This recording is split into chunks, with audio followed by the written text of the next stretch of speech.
Well, hello, everyone. Welcome to this week's episode of Certified Forgotten. You're not tired of hearing it. We're not tired of saying it. We're your horror podcast. Talks about films with 10 or fewer reviews on Rotten Tomatoes. We're doing guest stuff again. It was a little bit of a stretch there where scheduling fell through and there were big life events happening. And so it was a lot of Matt Donato and I talking about new releases, which is great. Matthew's a dear friend. I like talking about movies with him.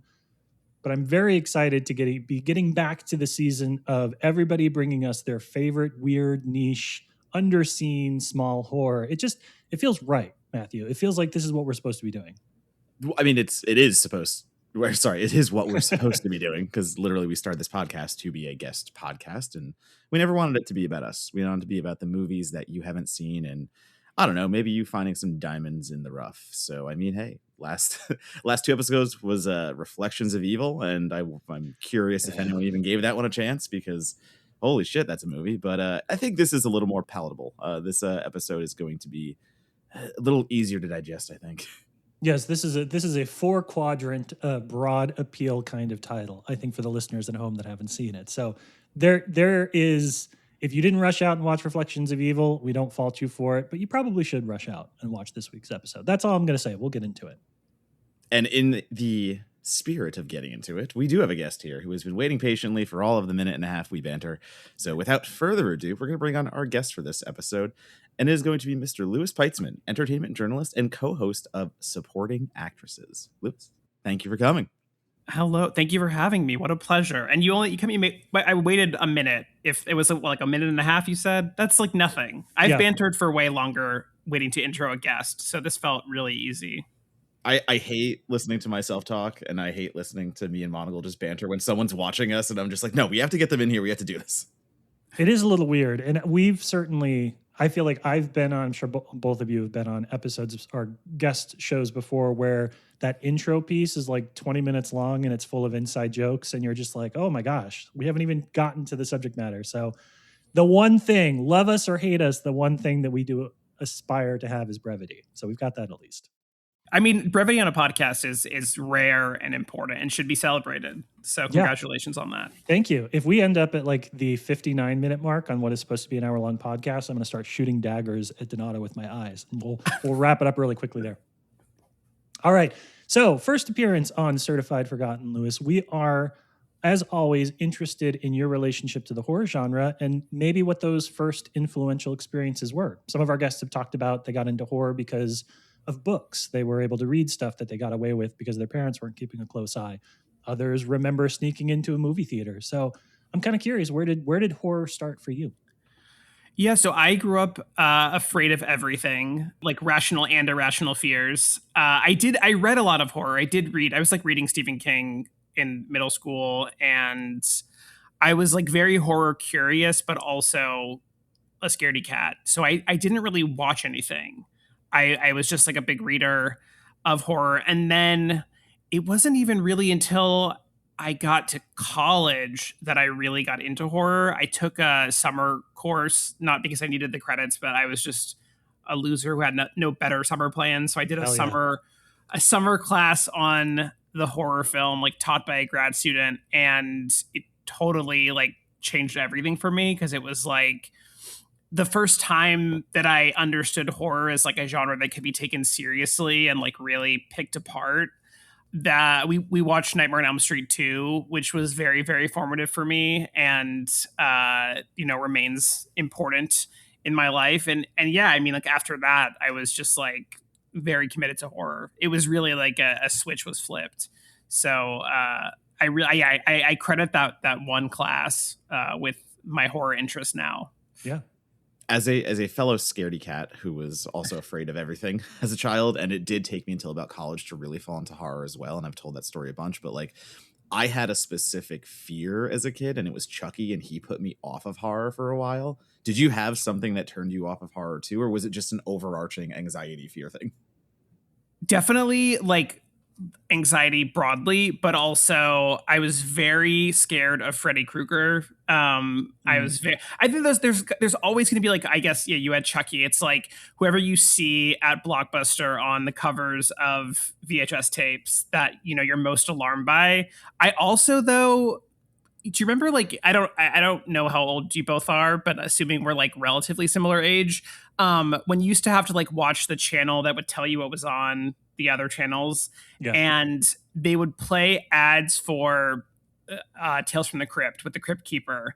And I would like try to watch that channel to see what was on TV, but I would get really scared when the Crypt Keeper would come on. So I was like always racing against the Tales from the Crypt ads that would pop up. I had Chucky. I was a wrestling kid, and I liked watching my WCW, WWF. But there was one promo for Bride of Chucky, and I thought I was safe watching wrestling. And he did a promo, and he cut a promo against Rick Steiner, and he was on the Jumbotron, and like scared me. Literally ran out of the room. My dad is just like, "Are you good?" I'm like, "No, fuck that. This is my space. Why are you here?" I love you talking about this with your Child's Play 2. Is that Child's Play 2 poster behind you?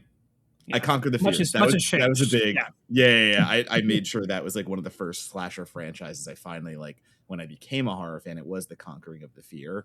And so it has to be Child's Play first. And then I watched through it and I'm like, this is hilarious. I was such a little weenie. Yeah, that's fun though, because I remember, I've also talked about this on the show. We didn't have a television in my household for a long time growing up. In my mind, it was a decade. It was probably like 3 years, and I've just inflated that quite a bit. But for me, I spent a sleepless night after watching Tremors 2 at a friend's house. And so I let the two of you go, but trust me, I'm also part of the horror weenies group here. I also have like childhood trauma from movies that should not be traumatic to you watching them now. So I respect that. I do know that you talked a little bit about Nightmare on Elm Street 2 being on the curriculum. Do you remember any other films that were part of that course? I'm really curious kind of what your splash landing for horror films was. Oh, it was, I mean, we watched a bunch of stuff. We watched, like, I had never seen the original Halloween. Like, I hadn't really seen a lot. So we watched Halloween. We watched The Ring. Gosh, we watched a lot. I remember that I wrote my final paper talking about Scream and Halloween H2O and the way those movies were in conversation with each other. Yeah. And sort of about, like, I put Buffy in there. So there was a lot going on. I wish I could like get the full syllabus, because I'm sure it'd be fun to revisit that. Yeah. But it was a great class, and I've messaged that instructor in the years since, just being like, you were really important to me, because she was like a grad student, and she they let grad students teach the summer classes, and I was like, I have to pass along that this changed my life in many ways. Yeah, that's awesome. I'm sure that they appreciate that, hearing from you from time to time. I was gonna say, I had a grad student teach my one film course I took, and I got the opposite. And basically, like, my friends all took the same course as me with a different professor, and they got to watch Alien, Jaws, down the list. Like, again, all the big titles, the fun titles. I got the grad student who's like, I know better than everyone else.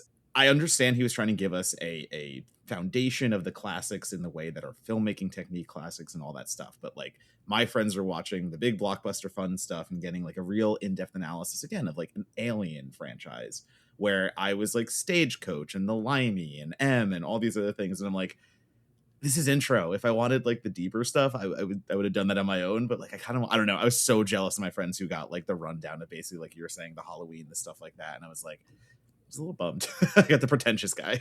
Yeah, I mean, I will say, like, my thing, I took a couple film classes, took a Hitchcock class also. I remember, like, it was only, like, as I was graduating that it occurred to me that you could just, like, major in film. You could just, like, only be taking film classes. But I felt like I had to be an English major, because I was like, I want to be a writer. I have to, like, have that base. I mean, it means nothing. My BA in English is totally meaningless. But at the time, it felt very important. And I should have just majored in film. That would have been way more fun. Now, as you have started, or as you did start to develop an interest in horror after this graduate student's an incredible job being a mentor to you, did you find yourself gravitating towards particular flavors or subgenres within horror? Because you've mentioned a couple of titles that I feel like are, I would highlight them as being incredibly meta, and they are self-reflective of their relationship to franchises and genre in particular. Were there some commonalities that you noticed were like, oh, I like this type of horror film better than that type of horror film? I mean, I think that I definitely became like a slasher guy, gravitating toward that. I also think that because Nightmare on Elm Street was such a forbidden object for me growing up, and because I was so into Nightmare 2, like that became my franchise. I've written a lot about, probably more about the Nightmare series than any other series. I've written an in-depth piece on Freddy's Revenge. I did like a big New Nightmare piece that was really cool. I mean, I'm not saying the piece was cool. The experience of doing it was very cool. I think it turned out well. Got to go to Wes Craven's house, and that was amazing. Yeah, I mean, now I guess I'm more of like a horror completist, at least in terms of like, you know, newer releases. Because I've been doing a best of the year horror list for the last, like, I think 13 years, 14 years. Yeah. Various outlets, wherever I'm working at the time or whoever will publish it. But yeah, I mean, I think a lot, like in the years after that college class, it was a lot of like catching up because I had missed so much that I felt like I had to kind of see some of the classics. And because I was so like slasher oriented, I was like, I have to like watch every entry in these like big franchises. Even if it's like Hellraiser and you're past like the third movie and you're like, I don't know what I'm watching, but there are many more of these, so I better keep going.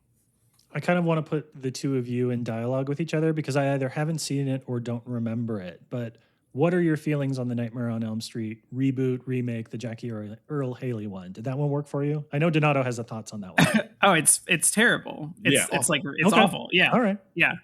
Sometimes I feel like it has defenders. Sometimes. Yeah, they're wrong. But every time I do a Nightmare rewatch, I'm like, do I have to watch the remake? And I'm like, again, completist. I'm like, I gotta revisit it. Maybe it's better than I remember, and it's never better than I remember. It's a bad movie. And I think Jackie Earl Haley is innocent. I think that was inspired casting for Freddy, but there's so much just wrong about the movie itself. I think he didn't get a fair shake to actually do it right. No, I mean their big twist. If it's okay to spoil the Nightmare on Elm Street remake, was like, what if Yes. what if he were a child predator? What if he were like sexually abusing these children? Like, wouldn't that be a fun twist for this slasher? And it's not a fun twist. It's not fun at all. Very upsetting stuff. Not cheeky, not shenanigans. Not much. Another like they're threatening a new, not a new Nightmare, but a new Nightmare on Elm Street movie. They're doing some sort of remake, and I don't know what that looks like because I really feel like it's hard to do Nightmare without Robert Englund. And my biggest fear, this is like my monkey's paw situation, is like they get him back, but he'll only do it with like CGI instead of doing real makeup because he's old and doesn't want to do that shit anymore, and it'll be bad because it'll look like shit. They said it's an original movie in the world of the Nightmare. And so like, I'm curious. But it's in the universe of Nightmare, but also they only have the rights, I think, to the first movie script, right? So it's like, whatever that means.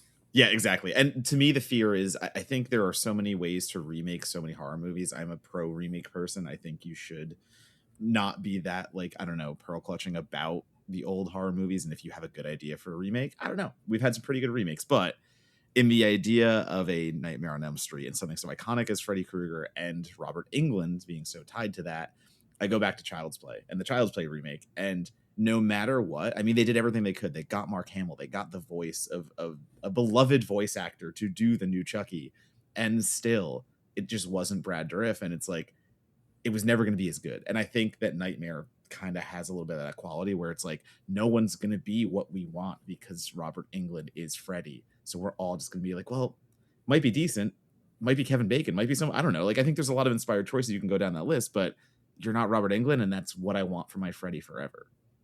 Yeah. I do think that Child's Play remake, if they had just not made it a Chucky movie, would have been fine, entertaining, not a bad movie. It is good.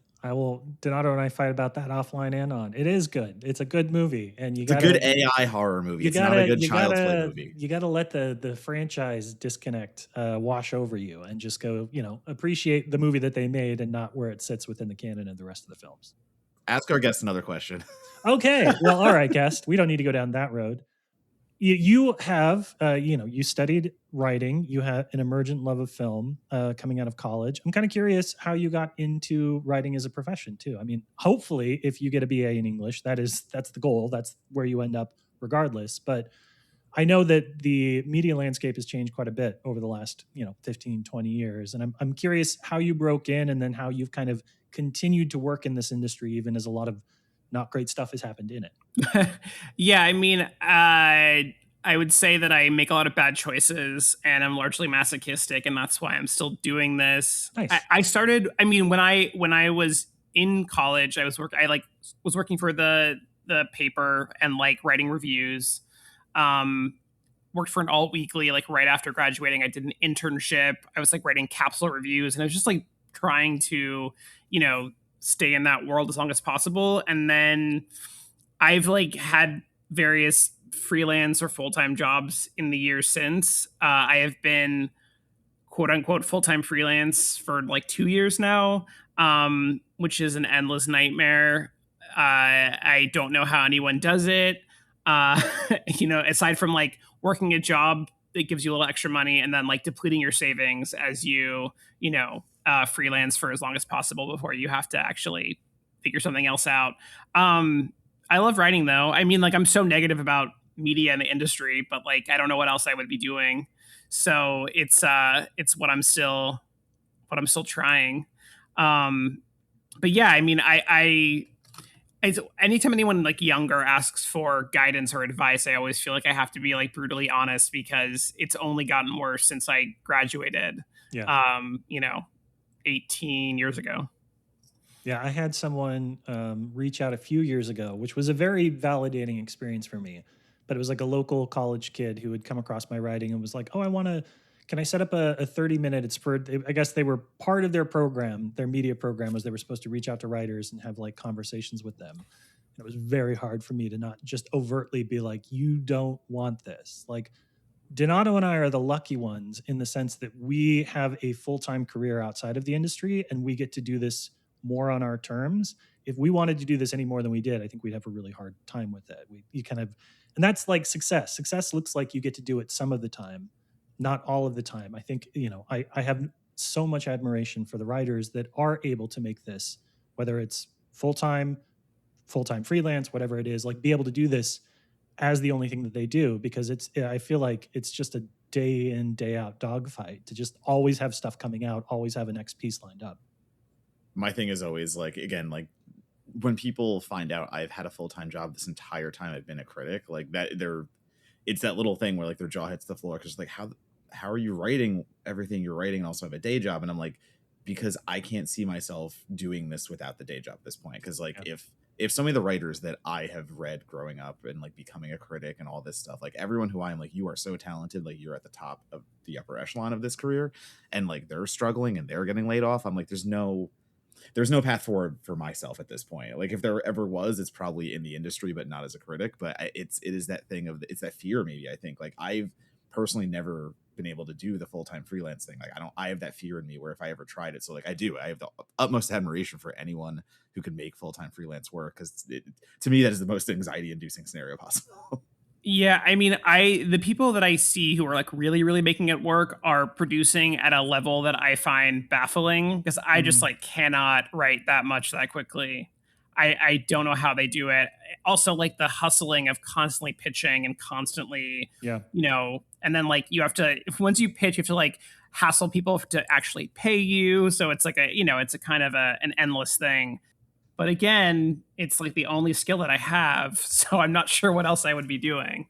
Well, it's passion too. I would assume. Totally. It's both, but it's also, but when I'm like, what could I, if I had to like career pivot, I'm like, well, that seems really stressful. Yeah. Well, let me ask, how has your personal community within the industry developed over the years too? Because the folks that I do know that are able to achieve some kind of happy medium with doing this, either full-time, part-time, whatever, a lot of that comes down to they have a really robust and really healthy community of other writers they know who are able to both pass along opportunities, but also, be their first look, be a supportive voice, be a first pass reader sometimes as well. Do you feel like you've been able to develop that over the last decade? Yeah, I mean, it's like unfortunate that Twitter is what it is now, because that was so important for so many years in terms of like fostering connections and kind of doing that sort of supporting and being supported by other writers. That was like all on Twitter for me. You also like, there was a time when you could like tweet a take and then like an editor would reach out and ask you to write it and pay you money for it. And like that, it doesn't happen anymore. I mean, I'm not I'm not using Twitter. Also, like, podcasting has been really helpful to me in terms of like, I've made so many friends and professional contacts through being on podcasts, having people on my podcast. That's been really, for a while when I was working a job that I did not like, where I was like in media, but it was not a creative job at all. Doing other people's podcasts was like my creative outlet. Like I would like treat that like, I did a lot of the show's screen drafts. It was like an excuse to watch like 30 movies and talk about a bunch of them. I was like, this is all I need. Like my day job is not fulfilling me, but I can like guest on a podcast. Thankfully I have my own now, so I can like also do that, and freelance writing obviously. But yeah, it's tough to like, you have to have like good creative outlets, even if you're not, doing it full time. But you asked about my relationships, and now I'm just talking about podcasting, but it all goes together. It does. It really does.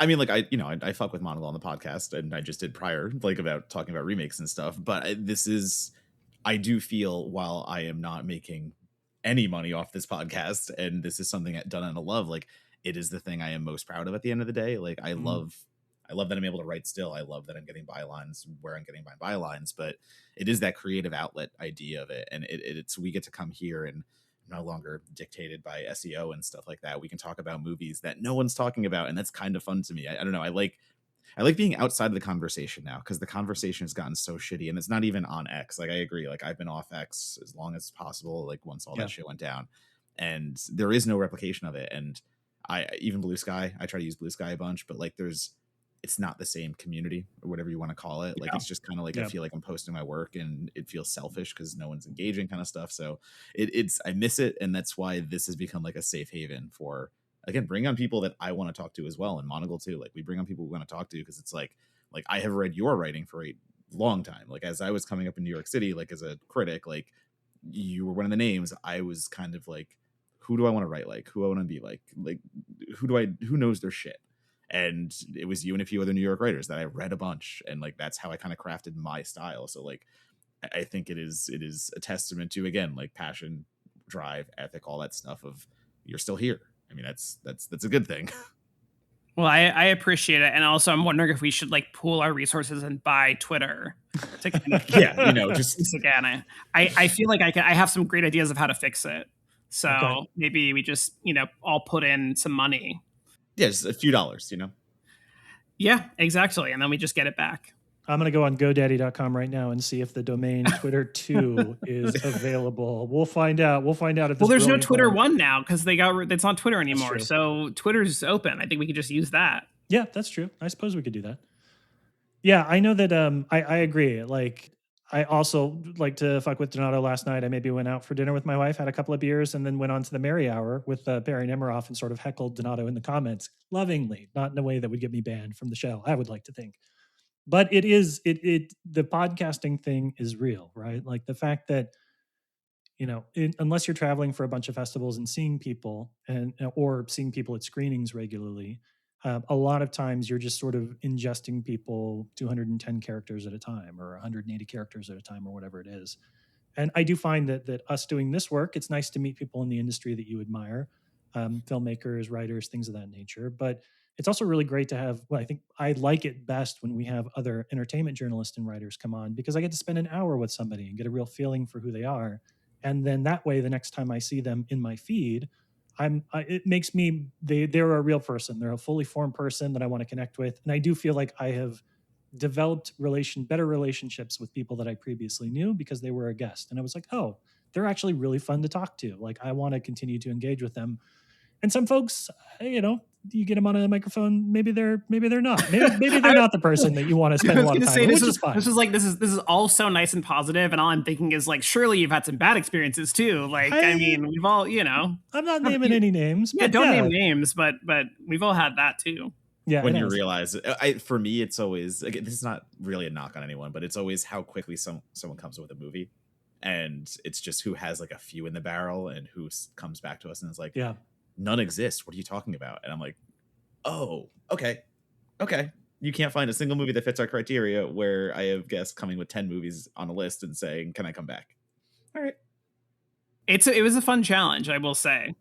Yeah, it's a challenge. No, it's a challenge no matter what. But it's a good thought exercise. Yeah. And it is the kinds of people that you bring onto the podcast a lot of times now, it is not a challenge for them, is what I will say. When you're like, hey, let's have Brad Henderson on the podcast, but like, he's acquiring all of these. Like, of course he's going to know what these titles look like. So yeah, it is. It is all smiles and sunshines because right now we're recording, having a good time. But it's not for everyone either. I just remember in the old days of Twitter when I was like making all my friends through Twitter, and you would like arrange IRL hangouts, and like most were good, and then like every 1 out of 10 where you were like, oh, I see why you are an online person and I'm an IRL person, because this was a huge mistake. Yeah, I absolutely will not name names, but the wonderful Thomas Laughley invited me years ago to like a housewarming or Christmas party function that she had.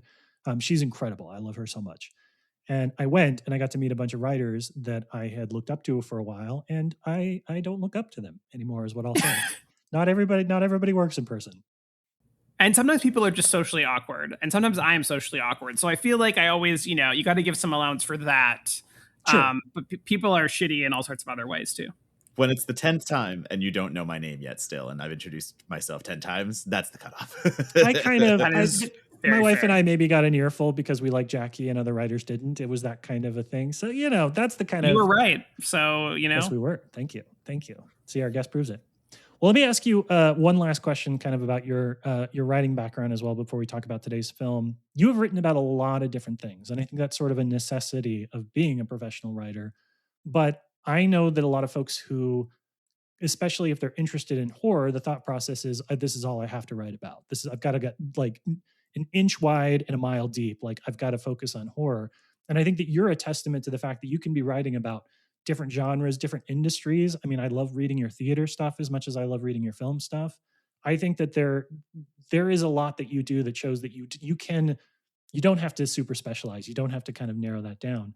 And I'm curious how that has been for you over time as a writer. If you felt, your interest just kind of took you in whatever direction you wanted to go, or if you find that it's a strength for you to be able to write about a lot of things really well. Well, you're both being so kind, which I really appreciate. I mean, I can't remember the last time I went on a podcast and got this much praise. So thank you very much for that. Yeah, no, I mean, I wish I had like a better answer. And the truth is that like, I just have my interest, and I've always been a theater person. I've been a horror person for a couple decades, and I'm a Housewives Bravo person.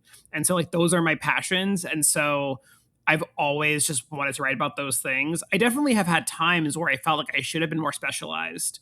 Because there are various like times, and media goes through these weird trends, right? Like, there are times when like everyone wanted to hire an editor that was like hyper specialized, where they wanted someone who was like, there was an abundance, I guess, of money and options. But they wanted people who were like experts in one thing.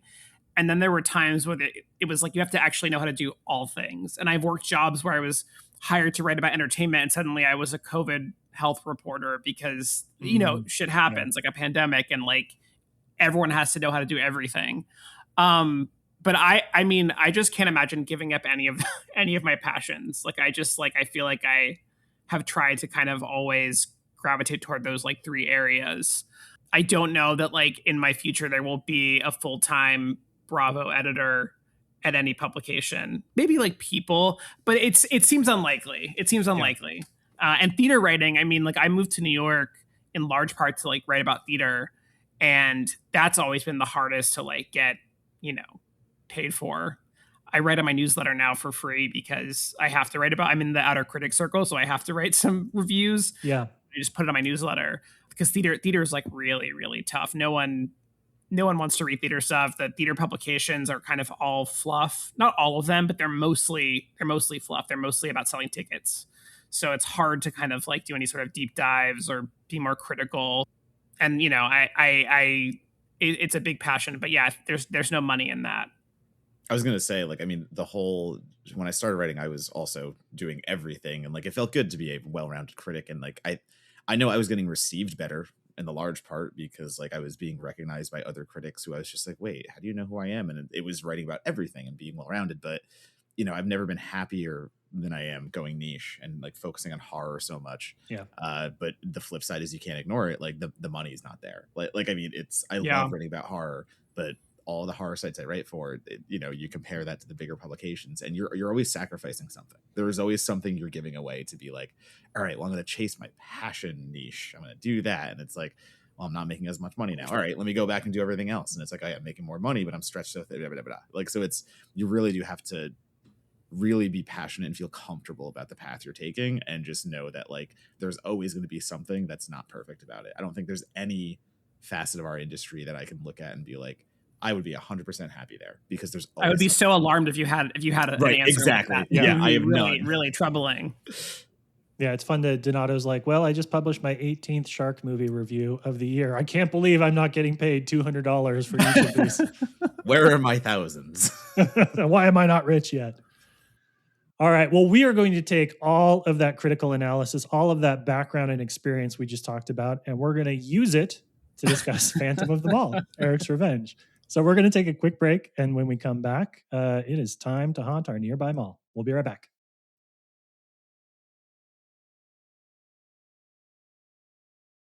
Okay, welcome back. So this week's episode is about Phantom of the Mall, Eric's Revenge. And I think you have to do the whole thing. I think you can't just say Phantom of the Mall. So Phantom of the Mall, Eric's Revenge. And if you haven't had a chance to see it yet, it is available for streaming on a couple, I think the Arrow Films network has it. If you're a subscriber to that, it's available on Apple and Amazon. And I think there might be a fully uploaded version on YouTube.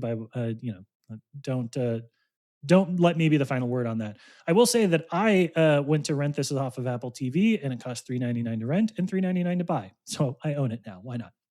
If you haven't had a chance to watch it, here's a quick plot synopsis. After the tragic death of her boyfriend, Eric, college-bound Melody picks up a few shifts in her town's new mall to help pay for her upcoming education. But reports of Eric's death may have been greatly overrated. Someone is haunting the back rooms and ducts of the new construction, picking off anyone who had a hand in the death of Eric's family, as well as a few security guards, just because. Now Melody must team up with local photographer Peter to unmask the Phantom of the Mall once and for all. Louis, you had this one locked and loaded to go when Donato was talking to you. So what made you want to talk about, again, you have to say the whole thing, Phantom of the Mall, Eric's Revenge? Yeah, this is a movie that like I long before I had seen it, I was just sort of obsessed by the title. Which seems like a sequel to something, but it's not. It's just, I guess they felt like Phantom of the Mall was too broad, so they narrowed it down with Eric's Revenge. This is like, I feel like a little bit of my theater background of being like, I like Phantom of the Opera, obviously a book first, but a very famous musical. And I was like, there have been sort of like various attempts to do slasher versions of that. There's the Robert Englund Phantom of the Opera. And this is just like, I don't know. It was like a weird curiosity object for me. I had to kind of seek it out. And I saw it and I thought it was very fun and very confusing as to how it exists. I also am an LA kid and like grew up obviously with going to malls in LA. And so anything that's involving like the Galleria, which is like the site of many important films, also Chopping Mall. I feel like that's always like important for me. Donato, I have to ask, because I thought that I grew up with malls, and then the first time my wife came home and visited my family, she was like, "These are not malls. You do not know what you're talking about." Did you grow up with mall culture in your neck of the woods in New Jersey? Does this stuff ring true for you? Yeah, definitely in New Jersey. So we had smaller malls, like my hometown one was called Willowbrook Mall, and it was not as big as the one we see here with 3 floors, all that stuff, the Grand. But no, the Palisades Mall in New York State, we would cross the border, go to Palisades, and it had a Ferris wheel and it had all this crazy shit. So like that was the encapsulation of the mall that we see in Eric's Revenge. So yes, I will say I definitely was a part of mall culture. That is what we would do in the weekends, that we would just go hang out there and be idiots and go to FYE and buy movies. Like that was what we would do. Maybe not in the way of Eric's Revenge where there was a killer haunting, but no. So I felt very at home in this movie, the same way like mentioning Chopping Mall immediately. Like the parallels are there in the sense of just atmosphere and kind of B movie fun. And here's my one ding I'll say, and because like we're not a negative podcast because we're here championing the movie with you, but I wanted a musical. I was missing it being a musical. It's my one thing. I was like, I saw Phantom in the title. I knew we were going with this, but I didn't get my musical. It's also kind of like there is this. idea that it's going to be a bit of a mystery, like who is the Phantom, but there actually isn't any mystery because it's called Eric's Revenge and we know who Eric is. So there's not a lot to like uncover. I guess there's a conspiracy, but you know, the Phantom is pretty clear from the jump. But I think it works. Getting that off my chest, I did actually have fun with it. Seeing Morgan Fairchild's name in the credits and just being like, oh, is that just going to be a one-off? Like, you're here for a day? Kind of, oh, no, you're just in the movie. You're just actually part of the movie. That's great. Pauly Shore. Yeah. Like, Pauly Shore giving the most grounded performance in the movie, I would say. Yeah. It's like a very subdued Pauly Shore. I was very surprised by that. It is worth noting for folks that want to follow along at home that Phantom of the Opera, the musical, was premiered on Broadway on September 22nd, January 26th, 1988. This film was released in Detroit on September 22nd, 1989. So apparently the script predates the launch of Phantom of the Opera, the musical, that this had been kicking around, I think, since 1984. So like the pieces had previously been there. But it is hard not to view this through the lens of this cultural phenomenon had kicked off. And people were, I mean, it was probably a situation where people were going through and being like, what do we have? What can we use? What can we bring to light here? Is this, as this podcast's foremost expert on all things Phantom of the Opera, Louis, is this a faithful-ish representation of the Phantom story? No, I don't think it has much to do with Phantom, except that like he wears a mask. He puts on like a bit of a mannequin as a mask. I guess like, you know, Phantom is like, he's a music teacher. He's teaching Christine how to sing. And like this girl's name is Melody. So I guess there's a music connection there. Yeah. I don't think it goes much deeper than that. I feel like he's living in the mall. So I guess that's part of it too. Like that Phantom lives under the opera house. But it's a really tenuous connection. I think they just like kind of liked how it sounded. Phantom of the Mall is like a cool title. Yes. And they went with it. The Phantom's name is also Eric. That's from the book. So you know, they put a little bit of thought into it. I don't know that like Gaston Leroux though would like see this and be like, oh, it's based on my novel. I think he would probably just be like, what is a movie? But you know, beyond that, confusing. I was reading, we mentioned Brad Henderson earlier, did that on purpose because I was reading a piece that Brad Henderson wrote for Fangoria a few years ago, where apparently he had read the original script. And in the original script, there is more of those connections. Like Eric is going to Juilliard to study piano. That is the reason why he is like the music connection is there. He is more of a hero than an anti-hero for the purpose of the story. He kind of gets out of the way when Melody moves on with his life. And so it's always funny to see how these things end up becoming what they are. I don't think a lot of those ideas would necessarily, I mean, it might make for a better movie, but there's a lot of stuff that happens in this movie that I wouldn't want to change either. It just happens to be really ridiculous type of stuff. You wouldn't want to lose like the cobra through the toilet of course. Kill, because that's really, you know, one of a kind. Or the ridiculous reveal that the you know, Peeper is the 70-year-old piano player, which is just, gotta love that. The piano player is like a mugger, like maybe a rapist. It's sort of unclear what's happening there, but you know, definitely deserved to die. Absolutely. I was not ready for the Cobra at all because, like, I'm sitting here. Listen, we've all seen our fair share of B-80s horror movies. We know they can get kind of silly and zany, but once again, in a movie titled Phantom of the Mall and a mall set horror movie, the Cobra through the toilet and just like biting him on the dick, basically. I'm just like, what? This is not the same movie. Did they just cut this scene out of a movie and throw it in just for shits and giggles? But I really laughed at that. And I just love how Eric's like a gym bro. Like one of the first things is like, he's always working out. Yeah, someone stole the gym equipment and it's just in Eric pumping iron in the basement furnace area. Like, well, when I was watching it, I was like, at one point I was like, did being burned in a fire give him super strength? And then I was like, oh no, wait, he's been working out the whole time. That's all he does. That's why he's super strong, because he's, you know, he's always pumping iron under the mall or in the air ducts, I guess. He's always doing that stuff. If everyone thought that I was burned alive and I didn't have to work or anything like that, I'd just get in super fit shape. Yeah, of course. Yeah. I have all day. What am I going to do? I did. The thing that came to mind during his arc, it was Bruce Wayne, where he like his family dies and so he fucks off and goes and learns a bunch of skills and then comes back. Like that's kind of like by the time we see Eric, he knows karate sort of. He is like an expert in at least two or three different forms of martial arts. He's super strong. He seems to have like built booby traps into the very foundations of the mall thing. So this is, to me, I'm sort of like, oh, is this like what would happen if Batman actually just lost his mind instead of wanted to fight crime? You definitely, he would have to be working out a lot because he's probably living off of like frozen yogurt and orange Julius and like, that's all we see really food wise in the movie. So I feel like he has to like work out a lot to kind of counter the calorie intake. Backing up a little bit, talking about your relationship to the film, do you remember the first time that you saw this? Was there a context in which you like, was it part of a movie marathon? Did you randomly pull it off the channel? Like, where'd it come Honestly, it was a few years ago, not like super long ago. And I think it was just like, here's a title I've heard of. I feel like whenever I watch like these sort of forgotten 80s, and this is late 80s, right? This is like, yeah, this is 89. 89. Yeah. It's a real mixed bag, right? Like sometimes it does not live up to the title or, what you imagine it would be. And I remember watching this, like, just because it was streaming somewhere or I rented it.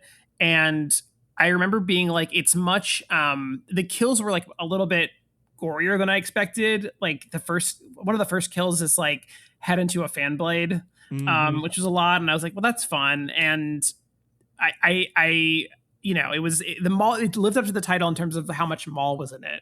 So I really enjoyed that. But I don't think I watched it for any real reason beyond that it sounded cool and up my alley.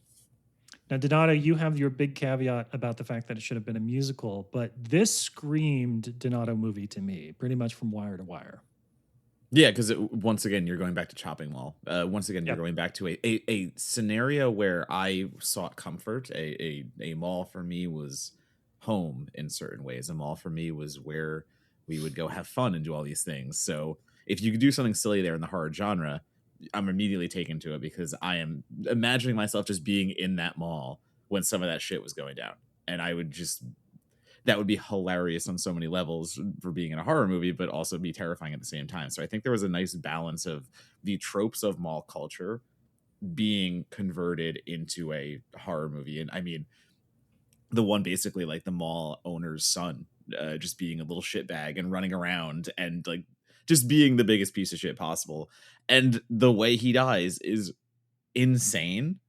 Like, it's Eric putting a skateboard down and hoping that this kid will take the skateboard and do tricks by the escalator. And he does. So he lassos him around the neck, ties it to the escalator, and chokes him out. That, like, there is such an intricate step-by-step to this kill that I'm like, how'd this all align?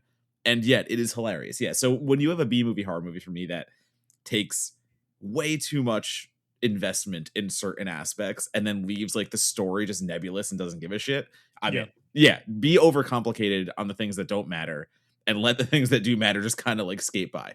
I'm into it. There's a romance in here that feels a little underdeveloped, but I'm doesn't matter because I think we get plenty of it. They kiss at the end for some reason, and you're like, got it. All right, moving on.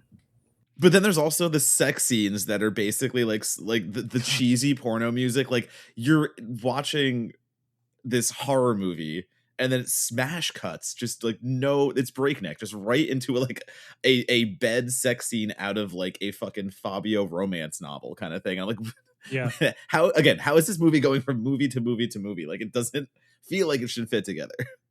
It's a lovemaking scene, actually, is what's happening. It's a very sensual scene. I'm glad that we're having the conversation with you, Louis, because my notes, actually, I'm looking at what I wrote when I was watching it. And I said, Melody has the most fucked up sex dreams of any horror character this side of Nightmare on Elm Street. So like it's thematically appropriate that you are the one to talk about this movie with us.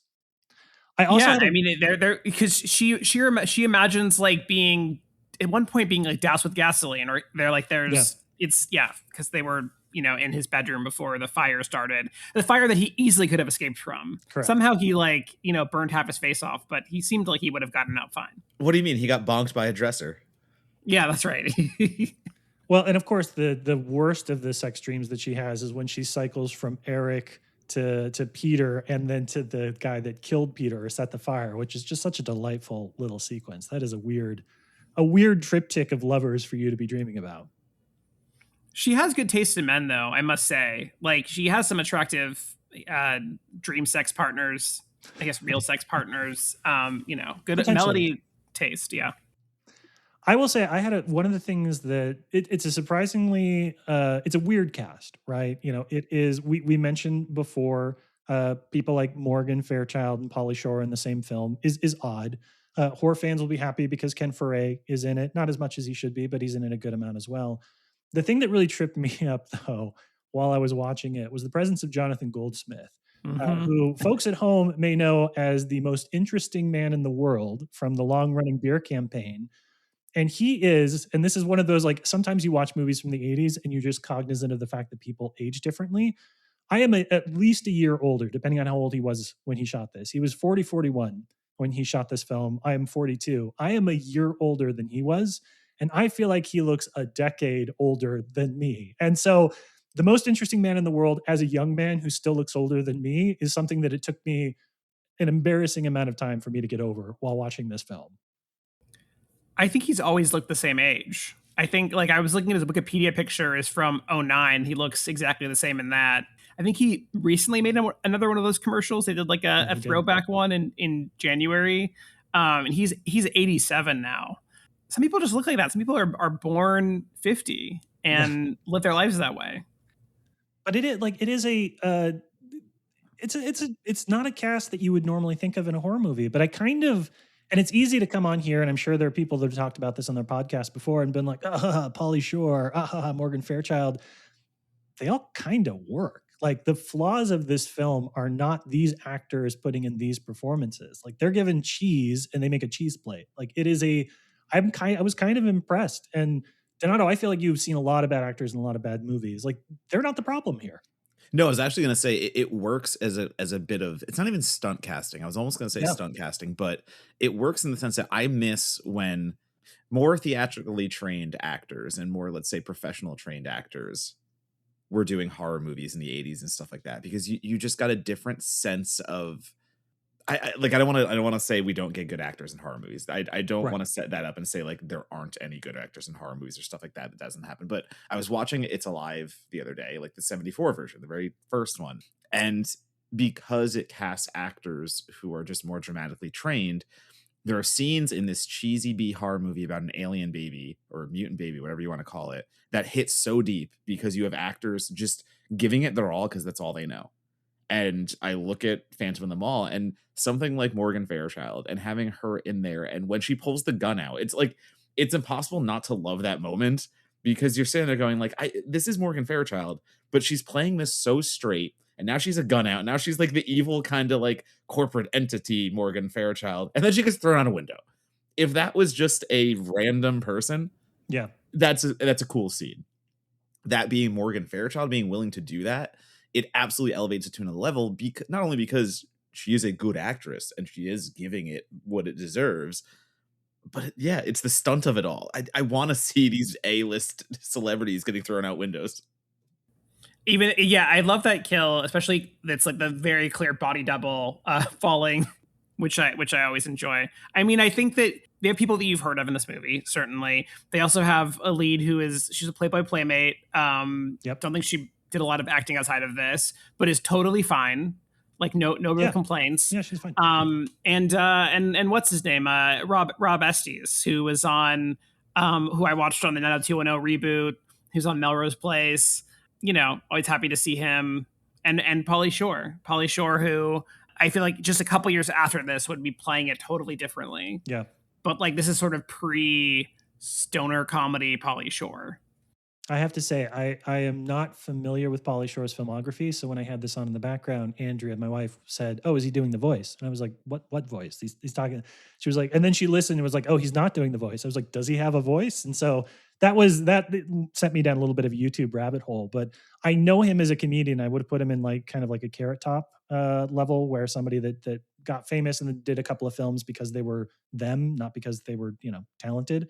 I was like, he's not bad. This is the guy that I've heard about forever. Pauly Shore's putting in work. No, Pauly Shore is funny. I genuinely enjoy the stoner antics of Pauly Shore, especially like his earlier works and stuff like that. I don't think Carrot Top is a little bit of a diss. That's all that I know, right? I don't know Carrot Top very well either. So I just thought it was somebody who happened to be popular at that time. I don't know how good he is at his job in this movie, though. I feel like he wasn't charging people for yogurt and also was like leaving fake body parts. And then sometimes they were real body parts on the yogurt. When the security guard, the pervy security guard, dies horribly and his eye pops out and it just goes right into like, it lands in a box of powder and it's like, oh, frozen yogurt mix. I'm like, is that how that's made? I guess, sure. Yeah. And the fact that it landed in powder and yet it was still completely intact in the finished product. There's a lot of questions there. And I love it because there's a lot of questions there. But they thought through that whole gag so that you would understand how it got there. Mm-hmm. They really showed you every step of the way how it got into the frozen yogurt. I want to talk a little bit about the action in this film and the set pieces that they have, because I think this was one of the things that surprised me a bit. Again, we've seen a lot of films like this. If you've watched any 80s slashers, 70s slashers, you kind of know what to expect going in. But they really, like, there are car chases and explosions. There are some pretty intricate set designs. There are a few, frankly, kind of surprisingly big chase scenes at the very end of the film where people are climbing through the scaffolding of a mall that was like more stressful than it probably should have been for me, because I'm like, I think they're really just up there. That's not, I don't, with a film like this, you're like, I have no idea what kind of a budget they had for safety equipment. So Louis, talk a little bit about like how this pulls off some of that bigger stuff too, because it surprised me positively at how intricate some of the big Eric chase scenes were. Yeah, I mean, it's like they're kind of going for, it becomes a conspiracy thriller at one point. So it sort of drops the slasher aspect, and there is that like parking lot car chase scene. Yeah, I mean, I think they really it's sort of genre hopping in that way. I don't know if they didn't want to make it as straightforward of a horror movie, or if they were, if it was like studio noted somehow to make it more appealing to people who aren't necessarily all about horror. But I like that stuff. I really do think the corporate thriller stuff works well because, you have a secret villain in Morgan Fairchild, which is like a fantastic twist. I really like that. I really like that it ends with an explosion that maybe didn't kill Eric. We don't know. Yep. Unclear. There's still time for a legacy sequel to this movie. Very so let's consider that. Yeah, I don't know. I'm generally not like an action person. I don't really need explosions, but I appreciate them when they're here and used well. And like, this is a movie where fire is very important, obviously, because that's how we got the Phantom. And so I'm glad they worked it in there. I do think like that scaffolding stuff where he's like kind of trying to escape that way and get to her, that's very Phantom of the Opera. That's like, because he's always in the rafters and walking around over the stage. So that felt very, like a direct allusion to the story. Yeah, I mean, flipping over a car isn't very Phantom of the Opera, but I'm glad it's here. I'm glad it was included. I think the Phantom of the Opera would have flipped over a car if he, were by cars and wanted to. He would do it.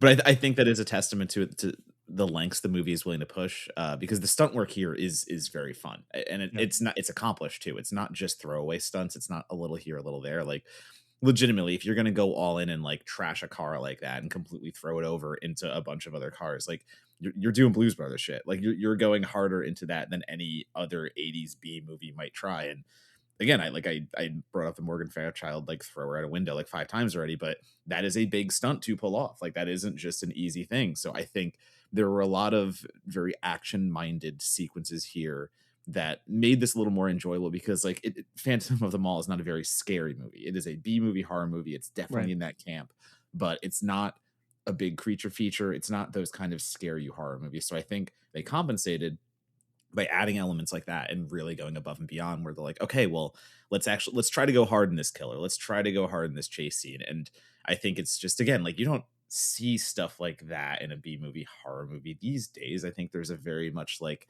indie horror has what it does and it does it well. And there's kind of just like, we know we can get away with, but I don't know. I feel like in the 80s, it was kind of just like, maybe we can't get away with this. Let's do it anyway. I was going to just say, like, you're talking about sort of it's not a scary movie. And it sort of does sometimes get away from horror, but I do love all of the makeup work in this movie, including the sort of aftermath of the kills. And also, of course, Eric has a really nice, like, I don't know what's going on with him facially. He's sort of like melted. It's not quite like a burn scar. It's more like, there's just some gross shit happening on his face. It is, as I was watching this, I was thinking, you hear people say all the time that like the worst movie from the 90s now looks better than a lot of the movies that get released today just because of lighting and practical set design. And it's not just, you're not throwing in a volume or a green screen behind your characters. And I think this film was sort of an aha moment for me as I was watching it, because I realized throwing somebody from the second or the third story of a mall, right, as simple as that seems and as ubiquitous as that was in any 90s action movie, it just hits differently now when you know for a fact that they probably wouldn't spend the time to like put a big inflatable launch pad in the bottom and like run through the set or run through the stunt 8 times with stuntmen before they do it. Like they would do composite stuff in the background in order to disguise the venue so they wouldn't do it on site. Like the dumbest the dumbest stunts in like an 80s B slasher now feel in the same way that a lot of movies look better than than the contemporary versions. I don't know. I walked away really impressed in a way that I feel like I wouldn't 10 or 15 years ago. I was like, would I have felt the same way about some of the stuff this movie is doing if I hadn't, experienced the last 10 years of blockbuster filmmaking? I think the answer is probably no. Like, I think this stuff just looks even better in hindsight because of where the industry is and the types of effects that they focus on these days. They never set anyone on fire anymore. They don't. They really don't. CG fire instead. They really don't. I mean, I get it, I guess. It's probably we lose less stunt people that way, but you miss it. Like there is a scene where somebody is on fire and it is clear they are wearing 18 different levels of padding and a full-on face mask. And you are just like, I will take that over CGI flames every day of the week. Yeah, you suspend disbelief more when it's like a shitty effect than when it's shitty CGI. And he's on fire for a long time. It's like there's a lot of fire happening. Yeah. One of the worst introductions of CG was the CG fire. I mean, it is done right maybe 1 out of every 10 times. And those other 9, it just looks so bad. Like it's the CG fire that it's again hilarious because I was just watching the remake of It's Alive. And the remake ends with this house on fire. And it is all digital, absolutely no fire on the set. And it looks like one of those cheesy infomercials you see at midnight of something just exploding, and it looks like fucking clip art almost, the equivalent of fucking animated clip art. And to see it done practically right after watching Phantom the next day, I'm just like, God, I a curse on the fucking industry, whoever was the first movie that did CG fire. I guess it's expensive to like burn your set down. Yeah. But we should do it more often. There is a scene there where there was a fire in Eric's basement, and basically like a mattress is on fire, and they're like, the door's blocked. How do we get by? And I'm like, I'm with you. I wouldn't want to climb over that either. Like, I'm like, thank you for setting a mattress on fire. I think we're all going to be better off for it. All right, that brings us to the last question we always ask our guests on the podcast, which is, how does this film find its audience? Obviously, Louis, you are a champion for fandom of the mall, Eric's Revenge. And I think because of its similarity into films like Chopping Mall. I mean, I always like try and see where stuff has shown up in repertory screenings when we talk with guests, because I think that's always fun. Anthology Film Archives did like an 80s mall program a few years ago where they showed this, and they showed like Mallrats and a couple other films. They showed Chopping Mall. So I think that it has become emblematic of a period of American history. Maybe there's a lot of horror fans that gravitate towards it, but how does this kind of cross over and become, if it deserves to become, kind of an 80s icon of the genre? Yeah, I mean, I'm glad you mentioned like a mall movie series. I was like, this should really be programmed with mall marathons. You could do an all Galleria marathon, because Fast Times is filmed at the Sherman Oaks Galleria, Valley Girl filmed there, Chopping Mall, obviously, and this. It's like you could really do mall movies. Criterion should be doing like a mall movies seriously series for whatever. I mean, I don't know who I have to talk to at Criterion to make that happen. I feel like this as a Criterion movie would be very exciting for me. They put all sorts of movies on their streaming service. So talk to Shudder, because Forbidden Fruits just came out, and that is the newest of the mall horror movies. So that would actually be a perfect tie-in. Really good point. I also feel like, I don't know, like someone should probably do some sort of rundown of all of the weird Phantom of the Opera adaptations, because there are a lot of weird ones over the years, from the more direct ones. I mean, the Schumacher movie musical is also an insane movie. and important to witness. So this could be, I would watch that and this back to back. I feel like that's a good double feature. I feel like Gerard Butler needs to go full circle and star in a remake of Phantom of the Mall: Eric's Revenge, where he plays Eric, and then we'll all win. That's the legacy sequel. For some reason, everyone else is the same, but he's recast as Gerard Butler. Correct. And he's singing. Yeah, this will be a musical to make Matt Donato happy. Donato, where do you think this movie finds its audience? Yeah, I mean, actually, the mall set marathon is a great kind of. I think that would be a good compilation to really show, whether it's the Galleria or not, like how many fun mall horror movies. Because I mean, like you just throw Dawn of the Dead in there and make it easy, and then all of a sudden, like that's what people are going to see, and then all of a sudden they're going from Dawn of the Dead to Eric's Revenge, and like how fun would that be to be sitting in that crowd and seeing how people react? And also shout out to the 2014 Stage Fright, which is one of my favorite Phantom of the Opera riffs of knockoffs. Not really. They do their own theater kid version of it, and I fucking love that movie. But no, if we're talking about Eric's Revenge, it's got an Arrow release already, so it has the physical collector's edition. It has everything that I think any boutique label could do, outside of maybe doing brand new interviews or something like that on a brand new collector's edition. But like then you have to decide, does it deserve another one? Like, are people going to buy the second version collector's edition? So I think Eric's Revenge I think it's well renowned for what it is. It has the cult following, and it's just going to keep getting brought up in these scenarios by the people who love it, and it'll find new audiences that way. So I think it has the right cult attention and the right cult lifespan, I would say. It's interesting. We often talk, when we talk about 80s and 90s films, Donato and I often talk a lot about nostalgia, the cycle of nostalgia that tends to work on 20, 30-year cycles. And I suppose I don't know if that works negatively as well. If after the initial wave of like, oh, we love the John Carpenters, we love, the Clive Barkers, we want to like throw back to all of our favorite 80s movies. Maybe there's a wave that follows of all the things from that period that people are reevaluating. So now we're going to get like anti-Reaganomics, we're going to get anti-mole culture, all that kind of stuff. So I'll be curious to see. I feel like people are kind of relitigating our obsession with the 80s a little bit, and maybe films that are a bit more cynical about that time period. I feel like all mall movies are usually in some way about how capitalism is bad. So I feel like that's very on trend. So we can really lean into that side of things. Well, there you go. Cool kids. If you want to talk shit about capitalism, and we all do all the time, go watch Chopping Mall, go watch Phantom of the Mall, Eric's Revenge, and get your own film festival program. Go do like a 4-part feature with your friends. I think you'll walk away, maybe not impressed, but you'll certainly walk away feeling a certain way about malls. That is this week's episode of Certified Forgotten. Louis, it was great to have you on the show. Thank you so much for coming on and for talking about this film. It was a great fucking palate cleanser for last week's movie, or for our previous guest movie, I'll tell you that. If you would like to have folks connect with you, I know that you have a newsletter that you're working on. I know that we've got pieces as recently as like a day ago in Vulture, a lot of different places to find your writing. Where do folks stay connected with you online? Yeah, so at Louis Peitzman on Threads, Blue Sky, Instagram. I post all of my writing there.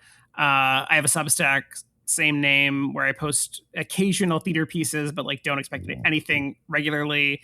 And then Actresses Pod is the @ for supporting actresses, which is my movie podcast that I co-host with my friend Dane McDonald. We are covering Gwyneth Paltrow right now, the unproblematic Gwyneth Paltrow, doing all of her movies in order. So that's been really fun as well. And you should check us out.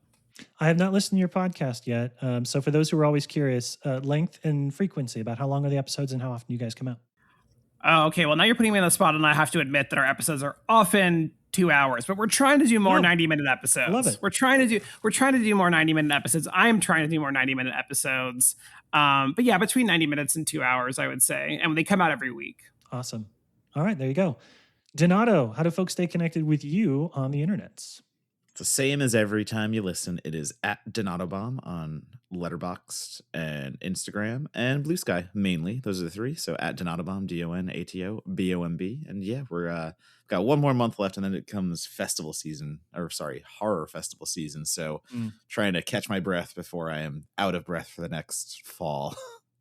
You'll be fine. You do this every year. You can follow me on social media. It's Monagle at Blue Sky. It's Matt Monagle on Instagram. Those are really the only two I care to use anymore. But more importantly, you can follow us at Certified Forgotten by visiting www.certifiedforgotten.com. You can sign up for our newsletter at certifiedforgotten.com/newsletter. And if you liked what you heard today, like, subscribe, go find us in all the places. Don't make this the last episode of Certified Forgotten you listen to, unless you really, really, really didn't like this film, in which case, don't listen to us. It's a great film. We don't want to hear from you anyways. That is our episode. Louis, I have a feeling this won't be the only time that we invite you back to the podcast. So until you bring us some other 80s curiosity with 10 or fewer reviews, we'll talk to you then. Thank you. Donato, take us home. Phantom Batman.